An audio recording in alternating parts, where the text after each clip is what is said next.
मुरली अमृत की धारा है धारा, जो देती दुखों से किनारा। मुरली अमृत की धारा है धारा, जो देती दुखों से किनारा। भूले जीवन में हो जाए शिव बाबा मुरली में समझाए, भूले जीवन में हो जाए। ओम शांति। 17 फरवरी 2025 का महावाक्य है, मीठे बच्चे, बाप तुम्हारा मेहमान बनकर आया है तो तुम्हें आदर करना है। जैसे प्रेम से बुलाया है ऐसे आदर भी करना है, निरादर न हो। आज का प्रश्न है, कौन सा नशा तुम बच्चों को सदा चढ़ा रहना चाहिए? यदि नशा नहीं चढ़ता तो क्या कहेंगे? उत्तर, ऊंचे ते ऊंची आसामी इस पतित दुनिया में हमारा मेहमान बनकर आया है। यह नशा सदा चढ़ा रहना चाहिए, परंतु नंबर बार यह नशा चढ़ता है। कई तो बाप का बनकर भी संशय बुद्धि बन हाथ छोड़ जाते, तो कहेंगे इनकी तकदीर। ओम शांति।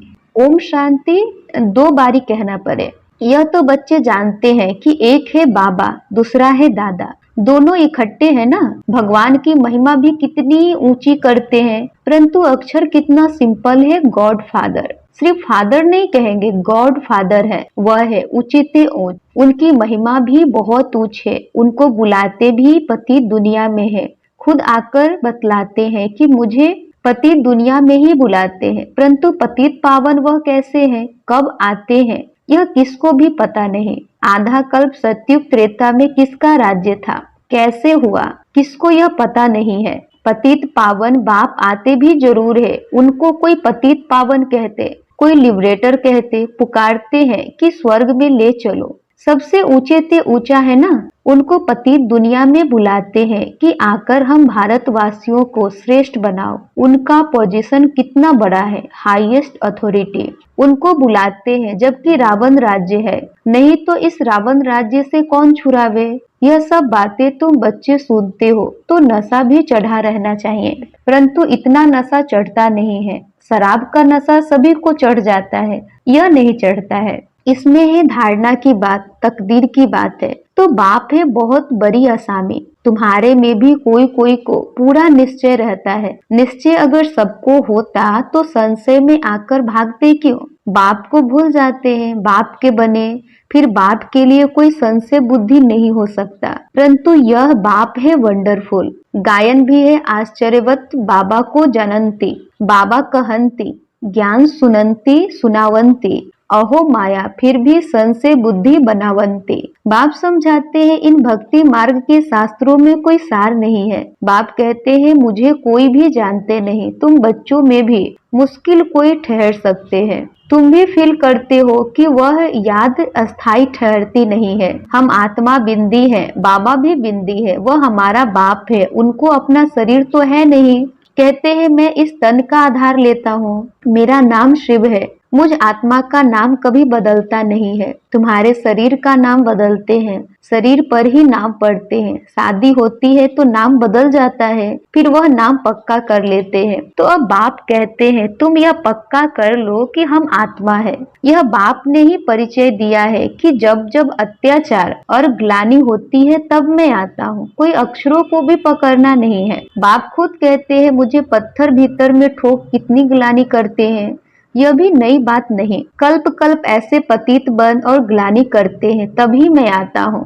कल्प कल्प का मेरा पार्ट है, इसमें अदली बदली हो नहीं सकती। ड्रामा में नूंद है ना। तुमको कई कहते हैं सिर्फ भारत में ही आता है क्या, भारत ही सिर्फ स्वर्ग बनेगा। हाँ, यह तो अनादि अविनाशी पाठ हो गया ना। बाप कितना ऊंचे से ऊंचे, पतितों को पावन बनाने वाला बाप कहते हैं मुझे बुलाते ही इस पतित दुनिया में है। मैं तो सदा पावन हूँ, मुझे पावन दुनिया में बुलाना चाहिए ना, परंतु नहीं, पावन दुनिया में बुलाने की दरकार ही नहीं। पतित दुनिया में ही बुलाते हैं कि आकर पावन बनाओ। मैं कितना बड़ा मेहमान हूँ, आधा कल्प से मुझे याद करते आए हो। यहाँ कोई बड़े आदमी को बुलाएंगे करके 1-2 वर्ष बुलाएंगे, फलाना इस वर्ष नहीं तो दूसरे वर्ष आएगा। इनको तो आधा कल्प से याद करते आए हो, इनके आने का पार्ट तो फिक्स हुआ पड़ा है। यह किसको भी पता नहीं है, बहुत ऊंचते ऊंच बाप है। मनुष्य बाप को एक ओर तो प्रेम से बुलाते हैं, दूसरी ओर महिमा में दाग लगा देते हैं। वास्तव में यह बड़े से बड़ा गेस्ट ऑफ ऑनर यानी बड़ी महिमा वाला मेहमान है, जिसकी ऑनर यानी महिमा को दाग लगा दिया है। कह देते वो पत्थर ठीकर सब में है, कितनी हाईएस्ट अथॉरिटी है। बुलाते भी बहुत प्रेम से, परंतु है बिल्कुल बुद्धू। मैं ही आकर अपना परिचय देता हूँ कि मैं तुम्हारा फादर हूँ। मुझे गॉड फादर कहते हैं। जब सब रावण की कैद में हो जाते तभी बाप को आना होता है, क्योंकि सब है भक्तियां अथवा ब्राइड सीताएं। बाप है ब्राइड ग्रूम राम, एक सीता की बात नहीं है। सब सीताओं को रावण की जेल से छुड़ाते हैं। यह है बेहद की बात, यह है पुरानी पतित दुनिया। इसका पुराना होना फिर नया होना एक्यूरेट है। यह शरीर आदि तो कोई जल्दी पुराने हो जाते, कोई जास्ती टाइम चलते हैं। यह ड्रामा में एक्यूरेट नूद है। पूरे 5000 वर्ष बाद फिर मुझे आना पड़ता है। मैं ही आकर अपना परिचय देता हूँ और सृष्टि चक्र का राज समझाता हूँ। किसको भी न मेरी पहचान है, न ब्रह्मा विष्णु शंकर की, न लक्ष्मी नारायण की, न राम सीता की पहचान है। ऊंचे से उच्च एक्टर्स ड्रामा के अंदर तो यही है तो मनुष्य की बात। कोई 8-10 भुजा वाले नहीं है। विष्णु को 4 भुजा क्यों दिखाते हैं? रावण के 10 सिर क्या है, यह किसको भी पता नहीं है। बाप ही आकर सारे वर्ल्ड के आदि मध्य अंत का नॉलेज बताते हैं। कहते हैं मैं हूँ बड़े से बड़ा गेस्ट, परंतु गुप्त। यह भी सिर्फ तुम ही जानते हो, परंतु जानते हुए भी फिर भूल जाते हो। उनका कितना रिगार्ड रखना चाहिए, उन्हें याद करना चाहिए। आत्मा भी निराकार, परमात्मा भी निराकार, इसमें फोटो की बात नहीं। तुमको तो आत्मा निश्चय कर बाप को याद करना है, देह अभिमान छोड़ना है। तुम्हें सदैव अविनाशी चीज को देखना चाहिए। तुम विनाशी देह को क्यों देखते हो? देही अभिमानी बनो, इसमें ही मेहनत है। जितना याद में रहेंगे उतना कर्मातीत अवस्था को पाए, उच्च पद पाएंगे। बाप बहुत ही सहज योग अर्थात याद सिखलाते हैं। योग तो अनेक प्रकार के हैं, याद अक्षर ही यथार्थ है। परमात्मा बाप को याद करने में ही मेहनत है। कोई बिरला सच बताते हैं कि हम इतना समय याद में रहा, याद करते ही नहीं है तो सुनाने में लज्जा आती है। लिखते हैं सारे दिन में 1 घंटा याद में रहे तो लज्जा आनी चाहिए ना।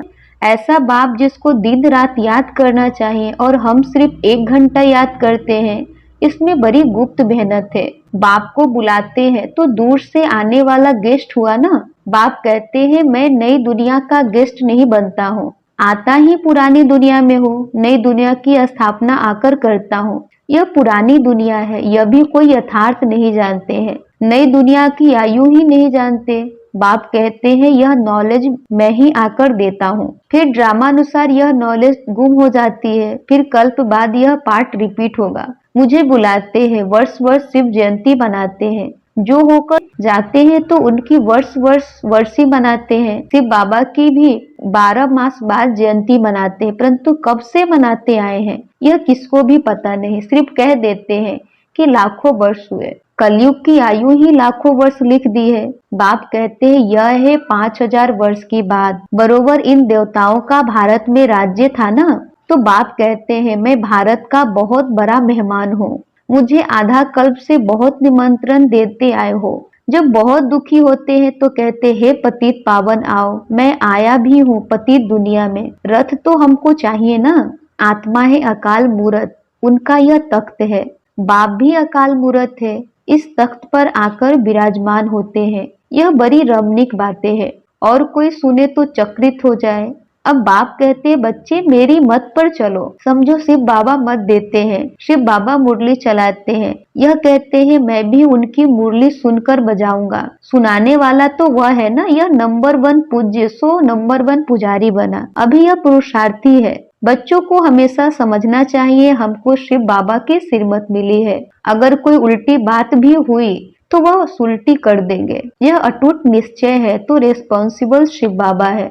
यह ड्रामा में नूंद है, विघ्न तो पड़ने ही है। बहुत करे करे विघ्न पड़ते हैं, अपने बच्चों के भी विघ्न पड़ते हैं। तो हमेशा समझो कि सिर्फ बाबा समझाते हैं तो याद रहेगी। कई बच्चे समझते हैं यह ब्रह्मा मत देते हैं, परंतु नहीं, सिर्फ बाबा ही रिस्पॉन्सिबल है। परंतु दे अभिमान है तो घड़ी घड़ी इनको ही देखते रहते हैं। सिर्फ बाबा कितना बड़ा मेहमान है, तो भी रेलवे आदि वाले थोड़े ही जानते हैं। निराकार को कैसे पहचाने व समझे, वह तो बीमार हो न सके तो बीमारी आदि इनका कारण बताते हैं।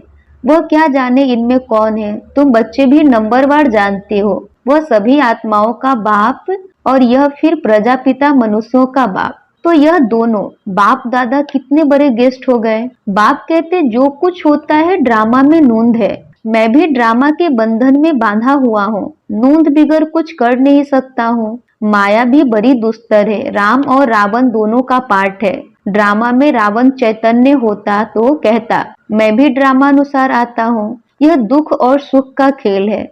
सुख है नई दुनिया में, दुख है पुरानी दुनिया में। नई दुनिया में थोड़े मनुष्य, पुरानी दुनिया में कितने ढेर मनुष्य हैं। पतित पावन बाप को ही बुलाते हैं कि आकर पावन दुनिया बनाओ, क्योंकि पावन दुनिया में बहुत सुख था, इसलिए ही कल्प कल्प पुकारते हैं। बाप सबको सुख देकर जाते हैं। अभी फिर पाठ रिपीट होता है। दुनिया कभी खलास नहीं होती, खलास होना इम्पॉसिबल है। समुद्र भी दुनिया में है ना, यह थर्ड फ्लोर तो है ना। कहते हैं जलमय पानी पानी हो जाता है, फिर भी पृथ्वी फ्लोर तो है ना, पानी भी तो है ना। पृथ्वी फ्लोर कोई विनाश नहीं हो सकता। जल भी इस फ्लोर में होता है, सेकंड और फर्स्ट फ्लोर, सूक्ष्म बतन और मूल बतन में तो जल होता नहीं। यह बेहद सृष्टि के थर्ड फ्लोर है, जिसको तुम बच्चों के सिवाय कोई भी नहीं जानते। यह खुशी की बात सबको खुशी से सुनानी है। जो पूरे पास होते हैं उनका ही अति इंद्रिय सुख गाया हुआ है। जो रात दिन सर्विस पर तत्पर है, सर्विस ही करते रहते हैं, उन्हें बहुत खुशी रहती है। कोई कोई ऐसे दिन भी आते हैं जो मनुष्य रात को भी जागते हैं, परंतु आत्मा थक जाती है तो सोना होता है। आत्मा के सोने से शरीर भी सो जाता है, आत्मा न सोए तो शरीर भी न सोए। थकती आत्मा है, आज मैं थका पड़ा हूँ, किसने कहा? आत्मा ने। तुम बच्चों को आत्माभिमानी हो रहना है, इसमें ही मेहनत है। बाप को याद नहीं करते, देही अभिमानी नहीं रहते तो देह के संबंधी आदि याद आ जाते हैं। बाप कहते हैं तुम नंगे आए थे, फिर नंगे जाना है। यह देह के संबंध आदि भूल जाओ, इस शरीर में रहते मुझे याद करो तो सतो प्रधान बनेंगे। बाप कितनी बड़ी अथॉरिटी है, बच्चों के सिवाय कोई जानते ही नहीं। बाप कहते हैं मैं हूँ गरीब निवाज, सभी साधारण है। पतित पावन बाप आया है, यह जान ले तो पता नहीं कितनी भीड़ हो जाए। बड़े बड़े आदमी आते हैं तो कितनी भीड़ हो जाती है। तो ड्रामा में इनका पार्ट ही गुप्त रहने का है। आगे चल आहिस्ते आहिस्ते प्रभाव निकलेगा और विनाश हो जाएगा। सब थोड़े ही मिल सकते हैं, याद करते हैं ना तो उनको बाप का परिचय मिल जाएगा, बाकी पहुंच नहीं पाएंगे। जैसे बांधेली बच्चियां मिल नहीं पाती है, कितने अत्याचार सहन करती है, विकार को छोड़ नहीं सकते हैं। कहते हैं सृष्टि कैसे चलेगी? अरे सृष्टि का बोझ बाप पर है कि तुम पर है? बाप को जान लेवे तो फिर ऐसे प्रश्न न पूछे। बोलो पहले बाप को तो जानो, फिर तुम सब कुछ जान जाएंगे। समझाने की भी युक्ति चाहिए। अच्छा, मीठे मीठे सिकिलधे बच्चों प्रति माता पिता बाप दादा का याद प्यार और गुड मॉर्निंग। रूहानी बाप की रूहानी बच्चों को नमस्ते। हम रूहानी बच्चों की रूहानी माता पिता बाप दादा को याद प्यार गुड मॉर्निंग और नमस्ते नमस्ते नमस्ते। धारणा के लिए मुख्य सार। फर्स्ट, सदा ही हाईएस्ट अथॉरिटी बाप की याद में रहना है। विनाशी देह को न देख देही अभिमानी बनने की मेहनत करनी है। याद का सच्चा सच्चा चार्ट रखना है। सेकंड नंबर है दिन रात सर्विस में तत्पर रह, अपार खुशी में रहना है। तीनों लोकों का राज सबको खुशी से समझाना है। शिव बाबा जो श्रीमत देते हैं उसमें अटूट निश्चय रखकर चलना है। कोई भी विघ्न आए तो घबराना नहीं है। रिस्पॉन्सिबल शिव बाबा है, इसलिए संशय ना आए। वरदान है श्रेष्ठ बेला के आधार पर सर्व प्राप्तियों के अधिकार का अनुभव करने वाले पद्मा पदम भाग्यशाली भव। श्रेष्ठ बेला के आधार पर सर्व प्राप्तियों के अधिकार का अनुभव करने वाले पद्मा पदम भाग्यशाली भव। स्पष्टीकरण है, जो श्रेष्ठ वेला में जन्म लेने वाले भाग्यशाली बच्चे हैं, वह कल्प पहले की टचिंग के आधार पर जन्मते ही अपने पन का अनुभव करते हैं। वह जन्मते ही सर्व प्रॉपर्टी के अधिकारी होते हैं। जैसे बीज में सारे वृक्ष का सार समाया हुआ है, ऐसे नंबर 1 वेला वाली आत्माएं सर्व स्वरूप की प्राप्ति के खजाने के आते ही अनुभवी बन जाते हैं। वे कभी ऐसे नहीं कहेंगे कि सुख का अनुभव होता है, शांति का नहीं। शांति का होता है, सुख व शक्ति का नहीं। सर्व अनुभवों से संपन्न होते हैं। स्लोगन है, अपने प्रसन्नता की छाया से शीतलता का अनुभव कराने के लिए निर्मल और निर्माण बनो। अपने प्रसन्नता की छाया से शीतलता का अनुभव कराने के लिए निर्मल और निर्माण बनो। अव्यक्त सारे एकांत प्रिय बनो, एकता और एकाग्रता को अपनाओ। सर्व संबंध सर्व रसनाएं एक से लेने वाला ही एकांत प्रिय हो सकता है। जब एक द्वारा सर्व रसनाएं प्राप्त हो सकती है तो अनेक तरफ जाने की आवश्यकता ही क्या है। सिर्फ एक शब्द भी याद रखो तो उसमें सारा ज्ञान आ जाता, स्मृति भी आ जाती, संबंध भी आ जाता, स्थिति भी आ जाती और साथ साथ जो प्राप्ति होती है वो भी उस एक शब्द से स्पष्ट हो जाती। एक की याद, स्थिति एक रस और ज्ञान भी सारा एक की याद का ही मिलता है। प्राप्ति भी जो होती है वो भी एक रस रहती है। अच्छा, ओम शांति।